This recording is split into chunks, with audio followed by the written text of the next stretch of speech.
ठीक है, पहली चीज तो स्वाभाविक सी बात है कि तहसील का मनसब जिसके पास होगा उसका पद भी छोटा है और उसकी सैलरी भी कम होगी और उसकी प्रतिष्ठा भी कम होगी। जिसके पास डिस्ट्रिक्ट का मनसब है, मतलब बड़ा मनसब है, तो इसका मतलब उसका पद भी बड़ा है, उसकी सैलरी भी ज्यादा है और उसकी प्रतिष्ठा भी ज्यादा है। और जिसके पास स्टेट का मनसब है तो उसकी पद प्रतिष्ठा सैलरी सबसे ज्यादा होगी। पहली चीज ये तो हो गया जात। उसे मनसब का जो क्षेत्र मिला है वो निर्धारित है इस व्यक्ति की। ठीक,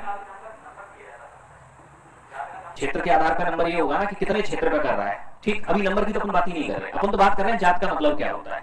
जात का मतलब एक क्षेत्र हो गया आपके।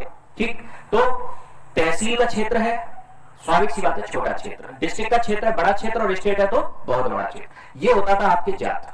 ठीक, और ये निर्धारित करती थी उसकी पोस्ट क्या है, ठीक, उसकी प्रतिष्ठा क्या है और उसकी सैलरी क्या होगी। ठीक है, यह हुआ। तो यहां आपके देख लो तो एक बड़े सिंपल तरीके से देख लो, जैसे केवल तरीके से देख लो। जैसे कि अगर हम तहसील की बात करें तो साधारण तरीके से समझ लो ये हो गया आपके टाउन इंस्पेक्टर, टीआई जैसे बोलते हैं, सर्किल ऑफिसर। ठीक, और ये हो गया आपके एसपी और ये हो गया आपके डीजीपी। ठीक, तो अब आपको खुद समझ में आ जाएगा, वर्ड देखिए कि किसकी इज्जत कितनी है, किसकी सैलरी कितनी है। अब टाउन इंस्पेक्टर या सर्किल ऑफिसर, इसे निश्चित मात्रा में सिपाही रखने का अधिकार होगा ना। इससे आपको कह दिया गया कि थाने में आप बस इतना पुलिस बल रख सकते हो, 100 सिपाही।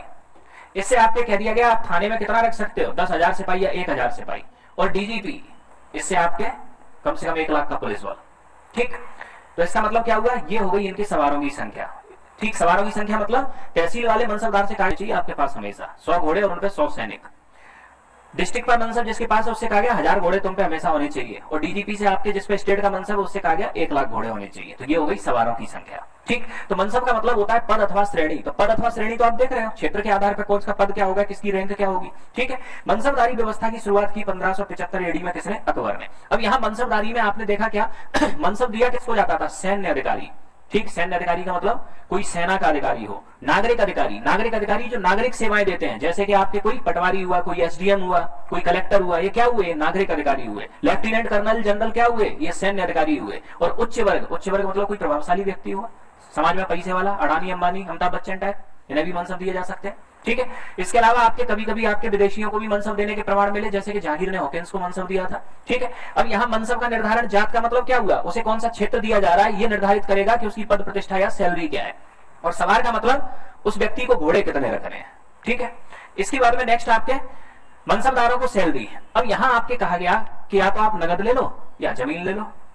तो जो मनसबदार नगद सैलरी लेंगे उन्हें नकदीस कहेंगे, और जो कहेंगे ठीक है आप जमीन दे दो, हम इससे रेवेन्यू इकट्ठा करके अपना खर्च चला लेंगे, उन्हें हम जागीरदार कहेंगे। ठीक है, तो जिस मनसबदार के पास जमीन है यानी कि जागीरदार है जो व्यक्ति, वो सिर्फ रेवेन्यू इकट्ठा करेगा, वहां शासन कौन करेगा, मुगल अधिकारी।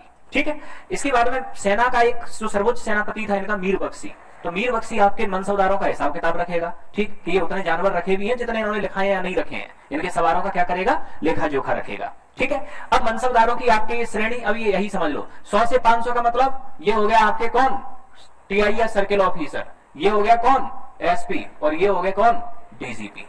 ये नाम चेंज हो जाएगा इनका, जिसका जितना मनसब होगा उस आधार पर उसका पद बढ़ जाएगा। मनसबदार अमीर, अमीर उल उमरा। अब मनसबदारी व्यवस्था में सुधार का मतलब क्या था कि मनसबदारी व्यवस्था में आपकी व्यवस्था ये की गई थी कि जिसपे तहसील का मनसब है उसे 100 घोड़े रखने ही पड़ेंगे, यानी अनुपात फिक्स था। लेकिन बाद में कई शासकों ने इस व्यवस्था में आपके सुधार किया। सुधार क्या किया आपके, कि जाहिर कहते हैं आपके कि आप पे तहसील का मनसब है, 100 घोड़े आपको रखने हैं। ठीक है, लेकिन आपकी सैलरी में कोई वृद्धि नहीं होगी और मनसब भी तहसील का ही आपका रहेगा, अब आपको 200 घोड़े रखने हैं। तो ये होता है आपके 2 अस्पा। 300 घोड़े रखने हैं, ये होता है सिंगस्पा। 200 घोड़े का मतलब आपके क्या हुआ, सैलरी जो मिल रही है वही मिलेगी, मनसब भी जो है वही रहेगा, क्षेत्र नहीं बढ़ेगा बिल्कुल। अब इसी पैसे में आप 200 घोड़े रखो, ये सिंगस्पा। 300 घोड़े रखो, ये इससे आगे। तो 2 अस्पा मतलब 2 टाइम, सिंगस्पा मतलब 3 टाइम। ठीक है, अब साझा आपके क्या कहते हैं कि एक तो पहले कोशिश करते हैं साझा के मनसबदारों को कैश सैलरी दे रहे हैं। कैसी सैलरी दे रहे हैं, कैश सैलरी दे रहे हैं। ठीक है, इसके बाद में नेक्स्ट, जिन मनसबदारों के पास जागीर थी और अगर जागीर से उनका पर्याप्त खर्च नहीं चल रहा है तो उन जागीरदारों से आपके कहा कि कुछ घोड़े कम कर दो आप, जिससे कि आपका खर्च। ठीक, और औरंगजेब इसमें सुधार करते हुए मनसबदारों से कहते हैं कि जब युद्ध हो तो बढ़ा दो, नहीं तो कम कर दो। ठीक है, तो ये थी आपके मनसबदारी व्यवस्था। अब आते हैं इससे आगे।